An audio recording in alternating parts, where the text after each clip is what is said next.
오늘부터는 남한국 유다를 향한 메시지입니다.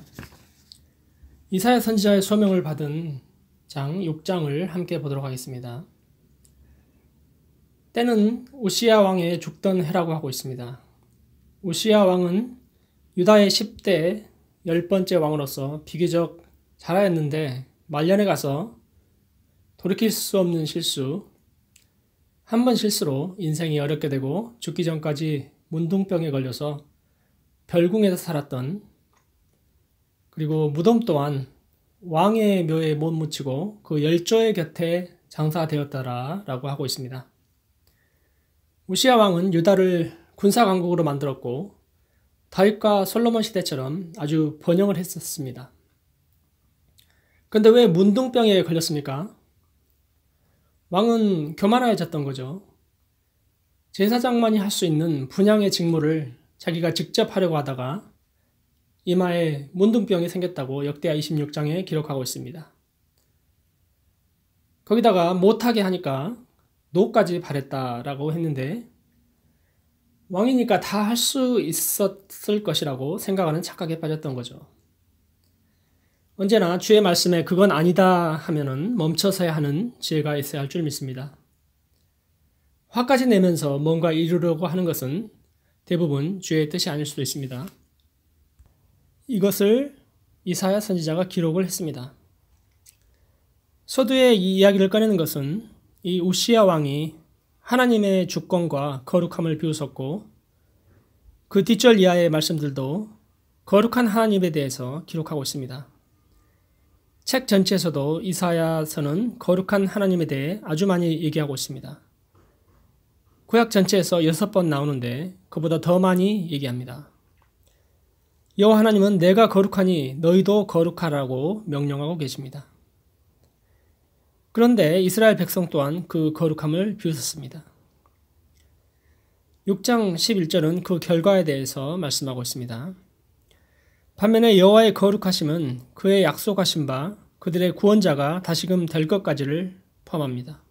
결코 내버려 두시지는 않습니다. 이사야의 이름 자체가 여호와는 구원이시다입니다. 하나님의 속성을 반영한 이름이기도 합니다.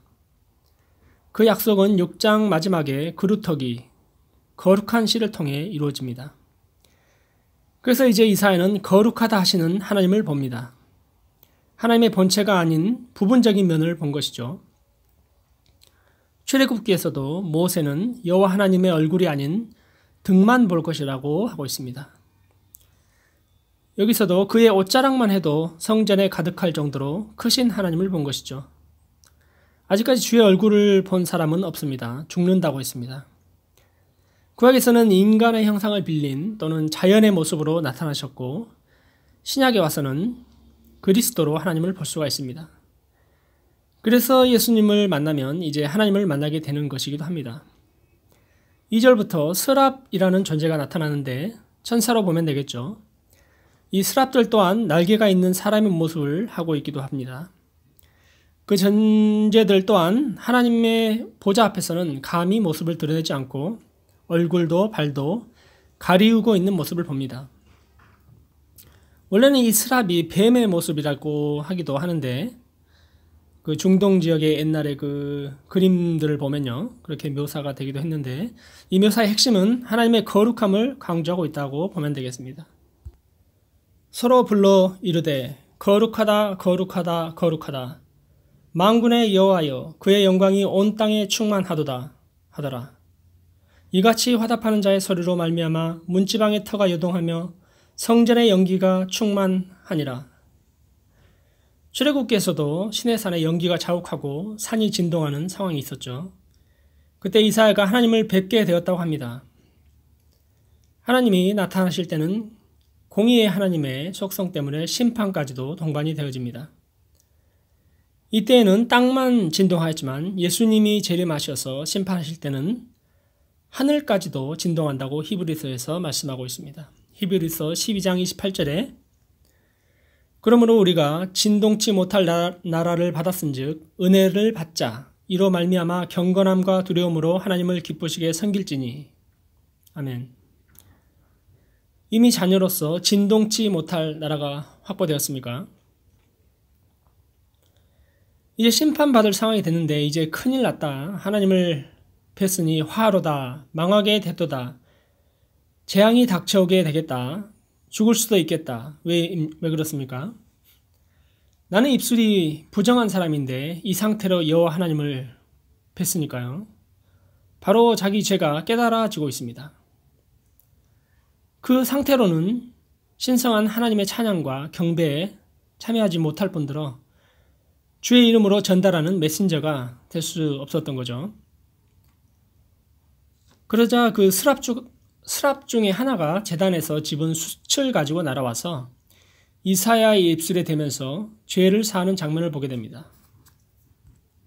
그 시대에는 희생 제사로만 죄를 사한다는 개념인데 제단에서 직접 가져와서 숯을 가져와서 죄를 사했다는 의미는 앞으로의 제사함이 십자가의 희생제사 형태로 되어진다는 것을 예표하기도 하고 희생 제물이 되신 그분이 이사야의 사명을 이제 부여하는 장면이기도 합니다.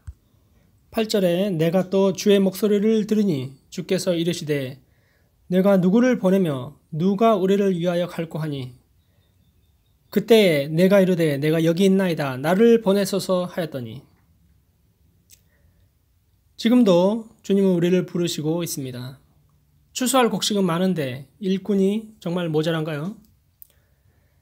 주위를 둘러보면 교회에 안 나가는 외국 사람들이 많이 있죠. 멀리 가기 전에 주위부터 먼저 챙겨볼 수 있겠죠. 쉽지 않는 일이긴 하지요. 인사는 정겹게 항상 해도 차 한잔 합시다라는 말을 못 건네고 있으니까요. 또 차를 마신다 한들 당신 예수 믿으세요. 좋아요 한들 당장 교회에 나옵니까? 그런데 우리가 그것까지는 걱정 안 해도 되겠지요. 그저 우리는 주님을 잘 전하고 하는 사명만 감당해도 큰 거 아니겠습니까? 수학은 주님이 하시겠지요. 어제는 크라이스트처치에서 올라온 선교사 후보생 부부를 만나서 얘기를 나눴습니다. 캄보디아로 파송받기 위해 후원자 확보를 위해 여러 교회를 다닌다고 하는데 OMF라고 하는 단체 소속이죠. 후원자가 확보가 안 되면 파송을 안 한다고 해요. 이 서양 쪽의 선교단체들은 좀 체계 있게 준비를 하는 것 같아요. 그래서 제가 묻기를 아니 아직도 안 갔어요. 우스갯소리를 했죠. 근데 뭐 코로나 사태도 있고 좀 문제가 있는 건 사실이죠. 그 부부는 주의 목소리에 반응을 했습니다. 내가 누구를 보내며 누가 우리를 위하여 갈고 캄보디아에 관광하러 가는 건 아닙니다. 열악한 곳으로 가는 겁니다. 사명과 소명은 때로 희생과 봉사가 뒤따르는 건 아니겠습니까? 굳이 여기서 좋은 직장 있고 하는데 왜 그 후진국까지 가서 고생을 하는 겁니까? 이해할 수 없는 사람들 아닙니까? 주의 영광을 본 것입니다. 하나님을 만난 것입니다. 모든 관심과 집중이 주께로 향한 거죠. 이분들은 물론 신학을 하기도 했지만 특별히 초등학교 교사라는 직업을 가진 선교사인데요. 꼭 목회적 사역이 아니어도 여러 분야의 일꾼이 필요하다는 거죠. 선교지에. 하나님의 영광을 보면 나는 부정한 사람이요. 회개가 나오고 예수 그리스도의 보혈로 죄 씻음을 받습니다. 이제 새로운 피조물로서 당당하게 예수는 그리스도입니다라를 말할 수 있는 거죠. 그럼 우리는 하나님의 영광을 이사야처럼 봤습니까? 보고 있습니까? 예배 가운데, 큐티 가운데, 삶 속에서 놀라운 하나님의 영광 볼 수 있기를 사모해야겠습니다. 여기서 이사야의 사명은 좀 특별합니다. 백성들을 회개시키는 차원의 메시지를 전하는 것이 아닌 이 백성들의 마음을 둔하게 하며 그들의 귀가 막히고 그들의 눈이 감기게 하라. 염려하건대 그들이 눈으로 보고 귀로 듣고 마음으로 깨닫고 다시 돌아와 고침을 받을까 하노라 하시기로 출애굽기에서 바로왕의 마음을 강팍하게 하신 그 상황입니까? 이미 심판을 하시기로 이제는 굳어져 있으니 그냥 깨닫지 못하게 내버려둬라라는 상황으로 보입니다. 그래서 이사야가 묻습니다. 주여 어느 때까지이니까 했더니 주께서 대답하시되 성읍들은 황폐하여 주민이 없으며 가옥들에는 사람이 없고 이 토지는 황폐하게 되며 여호와께서 사람들을 멀리 옮기셔서 이 땅 가운데 황폐한 것이 많을 때까지니라.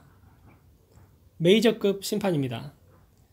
그렇죠? 하나님은 언제나 죄인들이 회개하고 돌아오기를 기다리고 또 기회를 주시고 기다리시지만 끝내 돌아오지 않을 때는 공의의 법 또한 적용이 되는 겁니다. 죄까지도 무조건 받아주시는 비윤리적 사랑은 아닌 거죠. 심판은 아주 혹독하고 냉정하기에 주님 좀 봐주세요 하고 이렇게 이사야가 하나님께 간구하고 있습니다. 유다는 이제 곧 바벨론에 의해 침략을 당하고 파괴되게 됩니다. 그 중에 10분의 1이 아직 남아있을지라도 이것도 황폐하게 될 것이나 밤나무와 상수리 나무가 배임을 당해도 그 그루터기는 남아있는 것 같이 거룩한 씨가 이 땅의 그루터기니라 하시더라 말씀하고 있습니다. 구약에서 이 그루터기 남아있는 자는 심판으로 인한 재난 가운데서 살아남은 자들입니다. 이 사람들은 인류 역사에서도 성민으로서 살게 되는 근간이 되어졌던 겁니다. 이 남은 자는 진짜와 가짜를 구분하고 현재와 미래를 하나님의 사람들로 살게 하는 주제이기도 합니다. 하나님의 거룩함을 강조하는 주제입니다. 그렇다면 오늘 과연 나는 누구인가 라고 질문해 볼 수 있겠습니다. 난 그저 그런 교회 다니는 사람이야. 혹시 사후가 불안해서 구원받으려고 교회 정도 나가는 사람이야 이겁니까? 아니면 거룩한 하나님을 만나 뵙고 예수의 이름으로 죄사함 받았으니 이제 모든 관심사가 하나님의 영광을 보는 것으로 바뀌었습니까? 하나님의 영광을 보면 소명을 갖게 됩니다. 그 소명이 어떤 자리이든 간에 중요한 것은 이사야처럼 즉각적인 반응, 이게 중요하다고 볼 수 있겠습니다. 각자의 자리에서 삶과 일터에서 개인이 다 다를 겁니다. 주께서 내게 오셔서 이 일을 하게 하셨구나. 나에게 이 일을 하시게 말씀하셨구나. 뭐를 위해 하게 하셨나? 생각해보면 소명이 발견되어지게 될 것입니다. 이거를 빨리 발견하면 굉장히 많은 시간을 빨리 발견하지 못하면요. 굉장히 많은 시간을 낭비할 수도 있겠습니다. 그저 그런 별거 아닌 일에 시간만 허비할 수도 있겠죠. 아주 짧게 주어진 삶에서 아주 중요한 꼭 해야 하는 우선순위를 가지고 일하고 중요한 일들을 쳐내버리고 이렇게 할 때 괜히 여기저기 바쁜 게 아닌, 그리고 탈진되고 번아웃 되죠. 괜히 막 바쁘면. 그런 게 아니고 우선순위를 가지고 소명을 붙잡고 일을 할 때 아주 여유스럽게 위대한 일을 해낼 줄을 믿습니다. 이제 현대는 병원에 가서 조기 진단만 하면 90세 100세는 까딱없이 사는 시대라고 합니다. 저는 이제 40이 간 넘은 나이로 죄송스러운 말씀을 드리지만 희망의 말씀을 전달하고자 합니다. 어떤 분은 100세가 된 나이에도 글을 쓰시면서 강의까지 하시는 분이 있다고 해서 저도 소문 듣고 인터넷을 검색해 봤습니다. 아시는 분은 아실 텐데요. 그분의 말씀을 인용하자면, 첫째, 시련을 극복하는 사람에게는 희망과 성공이 있고 시련을 두려워하는 사람은 모든 걸 잃어버리죠. 둘째, 나를 위해 살거나 이기적인 생활은 남는 게 하나도 없고 의미도 없다는 거예요. 100세 철학자 김형석 교수, 이렇게 써놨네요. 이분은 삶의 열매를 보는 시기가 60세에서 90세라고 하시네요. 그래서 진짜 인생은 50세부터. 그래서 60세, 70대에 이렇게 학교에 입학하고 이런 거는 결코 늦은 나이가 아닙니다. 그분에 의하면. 그리고 또 공동체 의식을 강조했는데, 공동체 생활을 하면서 선한 관계를 맺는 사람들은 행복을 느끼고 그렇지 못한 사람들은 자신과 사회에 고통과 불행을 더하게 된다. 사회생활에 있어서의 선한 가치를 추구해가는 것이 윤리와 도덕의 공고이면서 의무이기도 하다. 그 선한 가치는 개인부터 모든 영역에 해당하겠습니다. 그 선한 가치, 거룩한 하나님의 속성이기도 합니다. 선한 능력을 갖게 되는 것입니다. 그러면 모두가 행복하겠다, 이 말씀을 하고 있습니다. 말씀을 정리하겠습니다. 우시야 왕의 실수처럼 부름받지 않은 곳에 괜히 손대다 화를 당하는 실수가 아닌 진정 성령의 인도로 내가 과연 어떤 존재로 어떤 현재 어디에 부름받았는지를 점검하고 선지자 이사야처럼 하나님의 영광을 본 후에 즉각적으로 반응하여 소명을 이루는 위대한 그리스도인, 또 어떤 시련이 다가와도 신앙으로 극복하며 희망과 성공을 바라는 그리스도인, 그리고 이기적이지 않고 선한 능력을 발휘하여 좋은 공동체를 만들고 행복을 느끼는 그리스도인 모두 되었으면 합니다. 기도드리겠습니다. 주님, 존재의 이유가 있게 하심 감사드립니다. 살아 숨쉬는 한 주를 찬양하며 영광을 돌리기를 원합니다. 그러기 위하여 모두에게 부르신 자리를 주셨고 일하게 하심 감사합니다. 살아가는 이유가 있어서 행복합니다. 이 세상은 그 이유, 주를 섬기고 찬양하고 영광을 돌리는 이유를 발견하지 못하여 헛된 욕망에 사로잡혀 괜한 수고를 하다 갑니다. 정말 가치 있고 보람 있고 주께서 인정하시는 사역들을 이 자리에서 감당하도록 인도하여 주시옵소서. 주 안에서 늘 행복한 행복 바이러스가 전파되게 하옵소서. 예수님 이름으로 기도드립니다. 아멘.